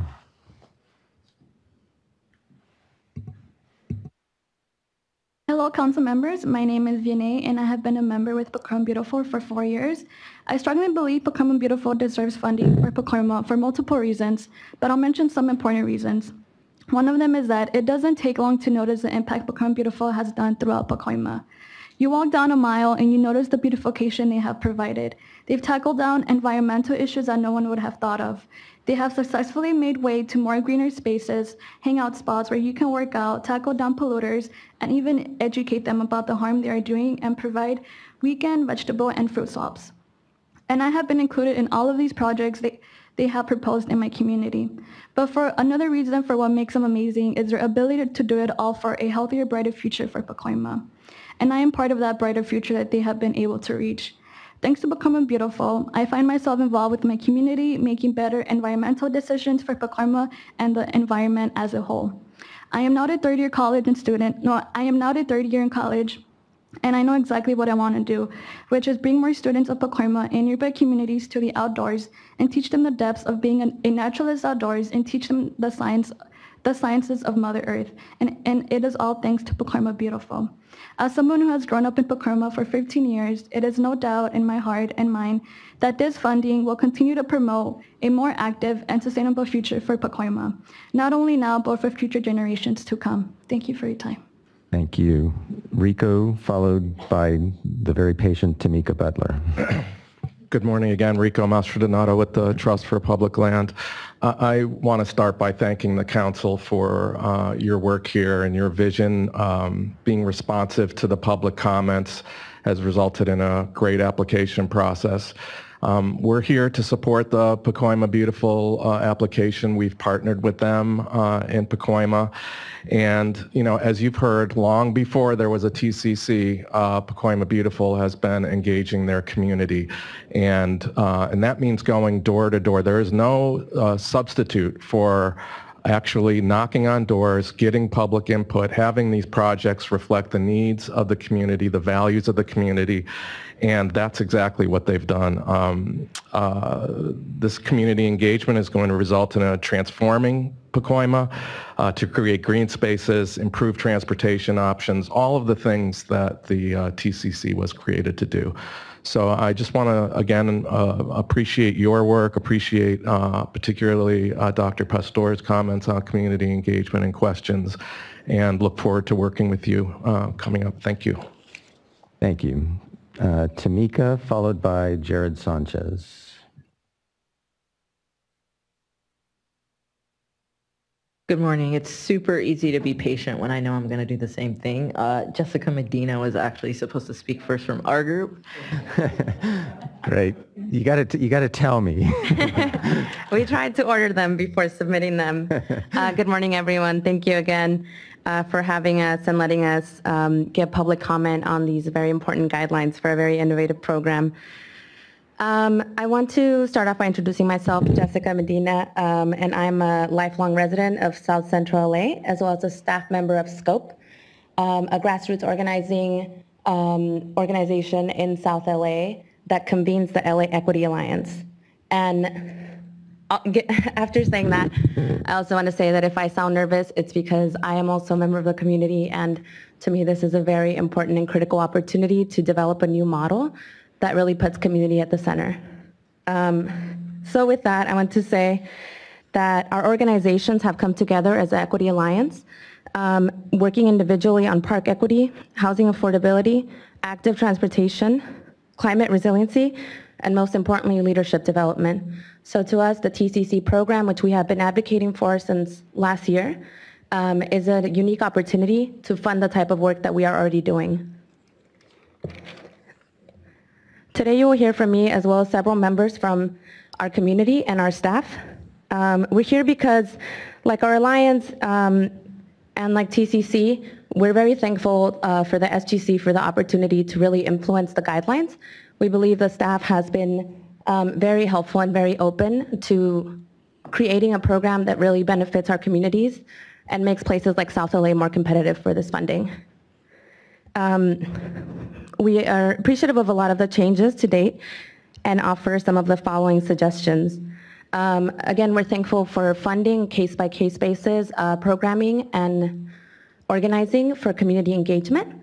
But we would also ask that the administration of a community engagement plan be considered more explicitly as an allowable cost of administrative costs, which in the new guidelines is 10% of the total fund. In LA, that's $3.5 million over 3 years, which we think is plenty to subcontract to community organizations to administer these plans. We also echo the recommendations from our colleague Ben from Liberty Hill, and in strengthening the role of community members by explicitly requiring documentation of community decision-making that influences the TCC plans wherever they are awarded. And a lot of that has been drawn from the Green Zones report that has been submitted to you all and to staff, I believe, several times. And then finally, we want to ensure that the highest need neighborhoods in California, like South LA, West Fresno, and Ontario, are competitive for the funds by adopting the recommendations of SEHI and other state allies, which include loosening readiness requirements, strengthening anti-displacement and community decision-making, and providing more clarification on how the scoring will align with the program vision. Thank you again for your time, and you'll be hearing from several of our members now. Thank you. So I do have a number of scope folks, so maybe we can have you come up now. Tracy Beltran, Carolyn Riley, and Deborah Bellholt.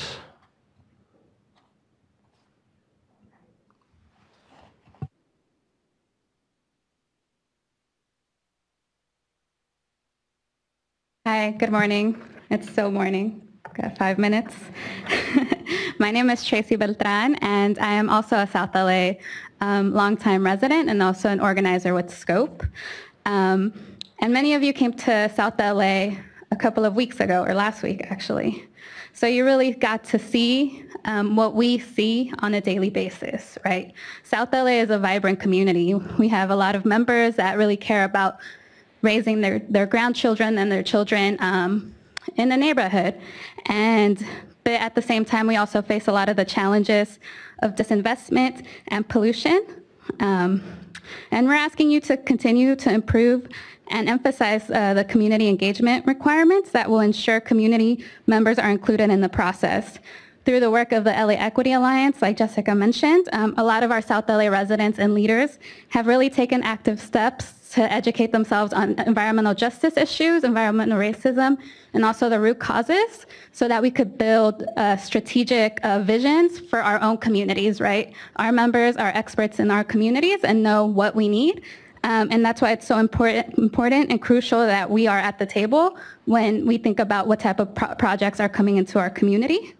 And through the LA Equity Alliance, we've also built a unified vision with other groups like Trust South LA, the LA Neighborhood Land Trust, PSR, and SAGE, to really think about jobs, housing, land use, and pollution reduction, right? Like I said, our members have really taken active steps to being leaders and key decision makers on what we want to see. And we've also assessed our own communities and the type of investment that has come into our communities, and we were able to create the the community engagement principles to really address how investment has come into our communities and really assess what we need and what would benefit us. So like I continue to say, like we are the experts in our communities, and we need to see if we want to see an improved air quality and a brighter vision for South LA, it's important for us to be really leading this process in order to see that true transformation. Thank you. Thank you. So Carolyn or Deborah, or both? Good morning. My name is Carolyn Riley. I'm a member 4 years with SCOPE. As a member of South Los Angeles for most of my life, I am again here to reinforce the need for us to be at the table during the planning stages. After all, who knows best our needs than the community members themselves? Watching my granddaughter struggle to breathe and being told she might not live beyond age 5, thank God that's been proven wrong, has caused me to get involved and to stay involved so that future families don't have to deal with the same struggles we've dealt with. Thank you. Thank you. Deborah. Morning. My name is Deborah Bell Holt. I am a wife of a disabled Army vet who is a Master Sergeant Holt. I'm a mother of 17. I'm a grandmother of 49 and a great-grandmother of 5 and a stakeholder in Los Angeles for 64 years, a member of SCOPE and the founder of Love and Respect for Youth Foundation. Today I have a voice, and I'm using my voice to ensure that the visions of our needs are going to be met, and that in all areas of civic engagement. I have personally been fighting actively for this fight for 8 years, and I'm not going away. I need our needs met. Thank you for being here. Tamika, followed by Jared Sanchez. Good morning again. I am really patient, and I'm patient because I think it was important to hear from our community members. I first want to just thank the council and thank the staff. I'm the executive director of the Los Angeles Neighborhood Land Trust. I've been in that position for about a month, and it's been a great month. It's so rare that you engage in a process with government where you make suggestions and they accept them and then you move forward. And so this has felt like a really great process thus far. However, I do want to echo the sentiment of my colleagues. I am also a resident of South LA, and I think as our council member said, so often the African American community is neglected. We are used to coming to decision-making bodies like this and looking at the people staring down at us that don't look like us, that don't have names that sound like ours, that don't really know our everyday struggles. And for us, we do think it's important that this is a transformative process that is about transforming our communities, but we want to make sure that those transformations are for our communities. And the guidelines have already done so much to ensure that that happens, but we really do think it needs to be explicit. What does community engagement look like? How is that going to be scored? Are people going to be able to show up and have a meeting that's not at an appropriate time, that doesn't have translation, and just get a sign-in sheet and say that they're done? We really do want to push back on that readiness. The readiness tension is real. If community residents come to a process that's, going to be stronger for a grant because it's so close to readiness, but they haven't truly engaged, even if the agency says they've engaged in the past, but have they engaged in the transformative ways that we're proposing here, then what does that really mean for community? In our communities, we see changes happen. I moved to South LA because I wanted my kids to grow up around other Black people, and now every single person we see move in, me and my white wife, look like her, not like me.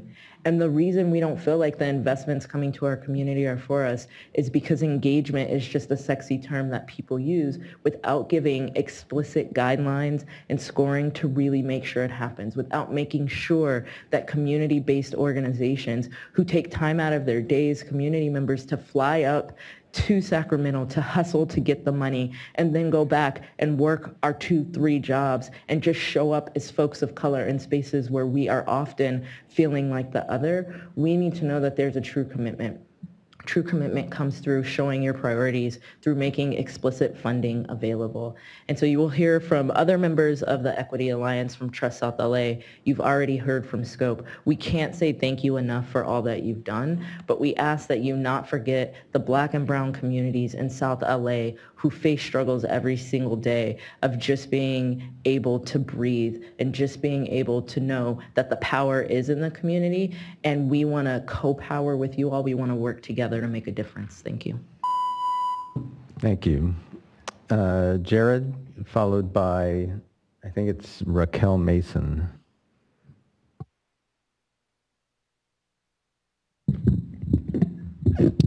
Hello again, Jared Sanchez with the California Bicycle Coalition.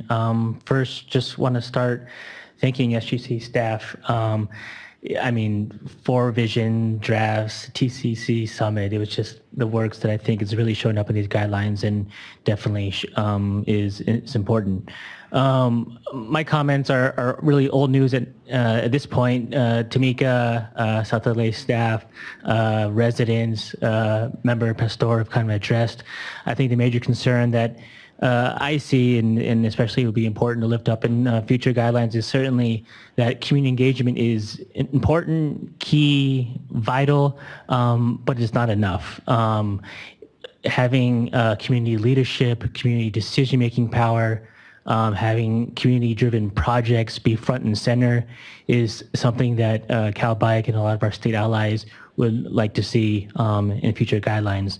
The one aspect of that is participatory budgeting, which we lifted up with Transform and Public Advocates and other social justice organizations at the state level who work on a variety of issues. But that is just one aspect of many to really change public decision making and have folks that we heard just now have more involved, and which goes beyond just engagement. So thank you for the time, and thank you again to the staff for all the work you've done so far. Thank you. Raquel, followed by Bo Reynolds. Hi, thank you. Good afternoon. My name is Raquel Mason. I work with Physicians for Social Responsibility Los Angeles. We're also members of the Los Angeles Equity Alliance, and we've also been working collaboratively with groups across LA and a stakeholders group to work with both the city and SGC staff to try to create a guidelines that would really allow the communities that need this investment the most in LA to be competitive.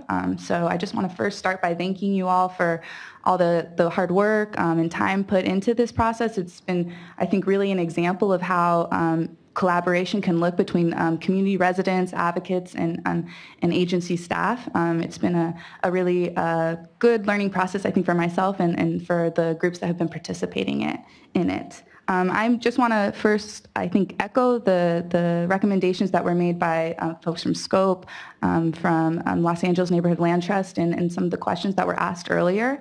And I offered just a couple of comments. We're really excited that it seems like, or hopeful, because it does seem like there will be TCC will have a future past this first round of funding, and that with that we turn to the planning grants and would like to see kind of that same bar of community engagement applied to planning grants,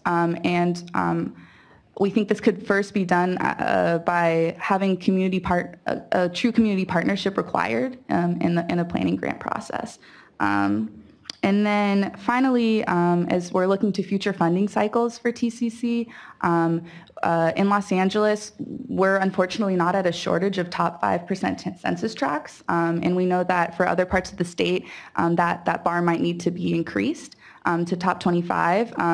But we would like to propose the idea of maybe regional scoring so that in LA it can stay at top 5 and the communities that do need this investment most can receive it, but other parts of the state can participate because the scoring would be adjusted to whatever makes those disadvantaged tracts most competitive. And yeah, thank you so much for this time. It's been really great. Have a great day. Thank you. Bo Reynolds, followed by, I have 3 folks from Trust South LA, and I won't guess at the order, so you can tell me. Bo. Good afternoon, SGC. My name is Bo Reynolds. I'm the Executive Director of Voice, which is an advocacy organization advocating for the increased investment in workforce training and development directly into low-income and disadvantaged communities. We came before you on October the 11th, as well as in February, to really support having cap and trade dollars directly fund workforce investment and training. Unfortunately, about 2 weeks ago when you came down, Mr. Alex, we were told that workforce development would not be qualified for funds. And we began to reach out directly to Mr. Alex and to your team as well. And I get to stand as an organizer in a space that I don't usually get to, which is to say, you listened, you learned, and you changed. And so I had to change my comments within the last 24 hours. Now that there are some increased opportunities for us. And so now that we have this language, and I also shared these comments with CARB on last week when they came down to go over the draft guidelines, that we take a longer look and a longer approach when it comes to workforce investment and workforce training. For example, some of the projects that do qualify are like installing solar panels, installing green during urban greening and things of that nature. That's great. That will train the minds and the hands of folks in the community. But when we think about long range, what are these jobs and industries that are greenhouse gas reducers? I think we need to take a longer approach, not just an immediate outcome through a program within 6 or 7 months, but to take 2 to 3 to 5 years. How are we working with local school districts? How are we working with community colleges? How are we working with the state universities? And most importantly, how are we working with the leaders that are in Fresno and other areas that have the expertise, have the training, but don't have the capacity or the resources to meet the needs of their community? So I want to thank you. I want to thank your team for being highly responsive. And I think that we can take this and jump as a springboard to more diligent investment in this area. Thank you much. Thank you. So Malcolm, Oscar, and it looks like Nakia from Perfect.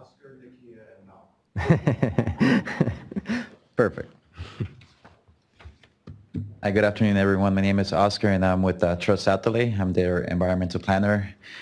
I was born and raised in Los Angeles. I now work in South Central LA. And first, I'd like to echo some of the comments that were made earlier about what it takes to have adequate and authentic organizing and community leadership development. I'll echo Joanne earlier. Some of us have been up since 3 a.m. just getting our folks ready, prepping for this to come out today. Because it's really important for us. It's life-changing. You've heard from our residents what they've expressed and the quality of life that's experienced in areas with high environmental burdens. Asthma rates are up. Just land uses are inconsistent with the housing and other sensitive land uses. And I'll also add that that takes just to echo the funding, that takes efforts, that takes heart, that takes money. So that needs to be reconsidered and how that's clear in the guidelines, because so far it's expressed that it is in the guidelines, but it's not very clear when you're looking at them. So we want to readdress that it should become a line item for the administrative costs. And in addition to that, just echoing the community engagement piece, making sure that that is throughout the guideline, so that all stakeholders are held accountable for what community engagement means across the implementation and what happens after implementation. So I guess those are my final comments, and I'll let my colleagues go next. Thank you. Thank you. Nakia.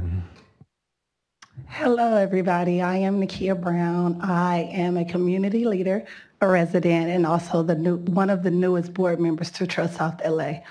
I come today, I didn't have any presentation or I didn't have any bullet points, but I came to tell you my experience in South LA and the necessities for the funds for South LA.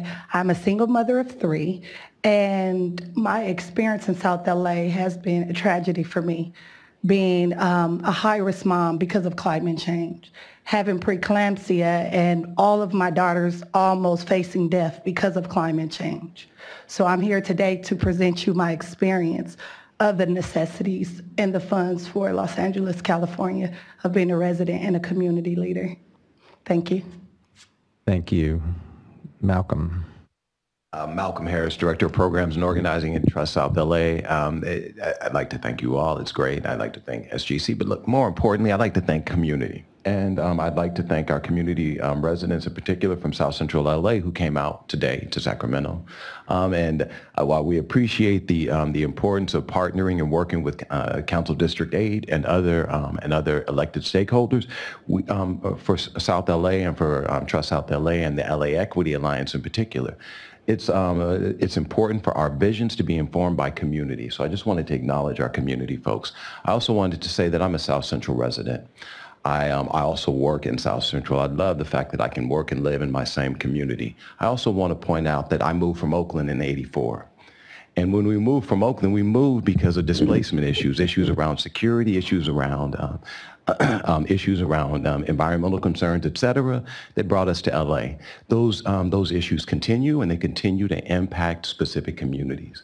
And I think someone earlier mentioned some of the generational issues that we deal with, particularly generational issues around land use and transportational policies that have continued to in some ways maintain the marginalization, particularly of poor communities and Black communities in particular. And we see the impacts of that throughout the state.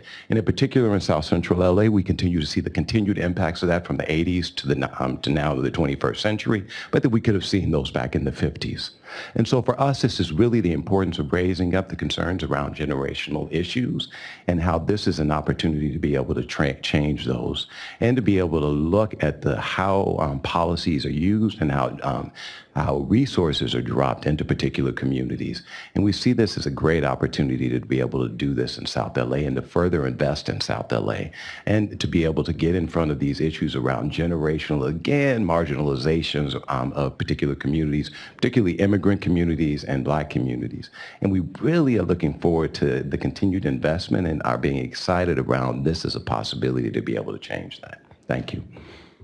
Thank you very much. And let me echo Malcolm in thanking members of various communities for being here today. It's very much appreciated. It's not always easy to come to Sacramento. I commute here, so I feel the same way. But thank you very much for being here today. So now with that, let me open it to comments from council members on the pending motion on the staff recommendation. Anyone? Manuel? I'm wondering if Randall and Daniela can provide a little bit more clarification on the no net loss and the distinction between it applying to housing or applying to the overall impacts of the projects.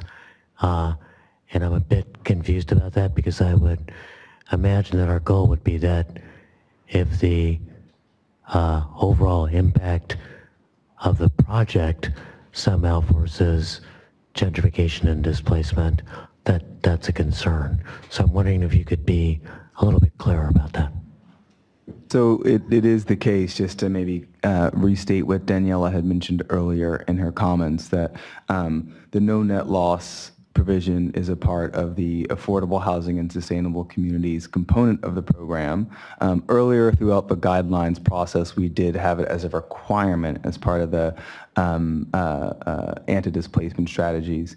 So it is due to issues around being able to appropriately track and account for loss. It is not, I should say not yet, a part of our requirements overall for the project area. I'll say straightforwardly that is an issue that we're definitely continuing to look at.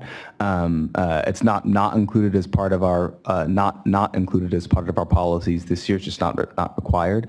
But I think that as we learn from particularly how we're going to be tracking the outcomes associated with impact and what actually happens in communities from this investment, it's an area that we'll continue to look at in the future. So it's a part of our affordable housing and sustainable communities component of the program, which is yes, one project type, not a required part of the overall program, but something we recognize as a concern and that we'll continue to look at. Just to follow up, add on that. On table 12, there's the table of the policies for displacement avoidance. So it is a strategy that they can choose, and we do incentivize. We do require the scoring criteria that applicants have to choose at least. I think it's one policy from each of those boxes, and so I mean, so it is there in another form too. Since hang on one sec. I have one more public comment that I want to. It looks like Monica Diaz just gave us a card, so if you can get your comment in.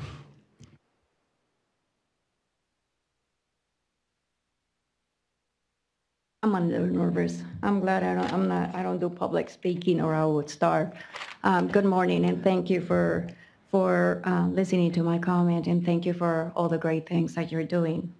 I would like to thank you for your partnership in the process. As a resident and a small business owner in the city of Fresno and Chinatown, I would request this body to provide assistance for small and micro businesses to truly transform historical communities like Chinatown, as I have a vision to create more affordable mixed-use housing. As it is an economic imperative for an area struggling with an oversaturation of homeless. Again, thank you. Thank you.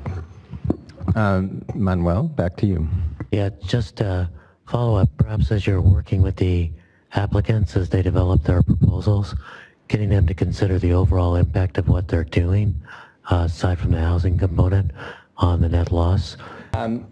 I really, the Strategic Growth Council and Office of Planning and Research are housed in the same building, so I see folks on a fairly regular basis, and I really, really want to underscore how hard and how well the staff has worked on this. This is a new program, Transformative Climate Communities. It really doesn't have any precedent in state, in California and in much of the country, at least as a government program. It was created from pretty much scratch in a matter of months, and has gone through, as the staff noted, multiple iterations with substantial input. And it's very encouraging to hear from community members that, as I observed, that the staff has been very responsive to issues and concerns. So I really want to underscore how hard and how well the staff has worked. So thank you very much for that. Second,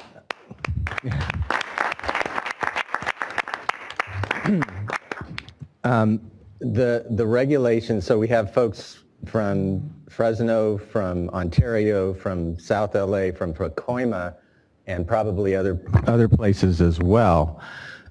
These regulations, guidelines have to apply to every community throughout the state. So this is a significant challenge.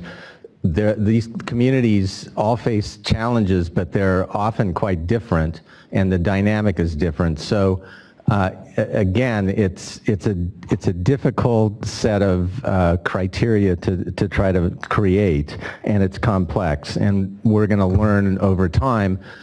This is more complex than AHSC program, which has gone through 3 years of change and improvement. So our hope is that we get to do this more and in the future, and we expect to have more input and make changes and improvements over time. One thing I want to note is this year we have $70 million to Fresno, $35 million to to LA, sorry, and 35 to another location. It's a lot of money, and it's worth recognizing two pieces of that. One is it's a lot of money for the state. It's an unusual program in that way. So on the readiness in particular, we have a very difficult balance to make. We do not want to fund things that are not going to work and that don't exist. On the other hand, the points that have been made are important, that often communities that have faced disadvantages don't always have projects that are in a state of readiness. So we're thinking through that in a serious way, but I want everybody to understand that it's a lot of money from the state and we have to manage some of that risk. It's also the case that in the world of housing, transportation, infrastructure, all the things that we're trying to work on, $35 to $70 million is actually not going to change the world. So it's important that we engage with communities, that we also engage with foundations and businesses and all the things that are part of doing transformation in the way that we're thinking about it. And we encourage you to continue to do that, and the council will as well. So I think I'll stop there, and I guess I'll call the question unless there are other council comments. Okay. So all those in favor of the motion, which is for the staff recommendation on the guidelines, say aye. Aye. All those opposed? All right. The motion is adopted unanimously. Okay. Okay, without further ado, we are adjourned. Thank you all very much.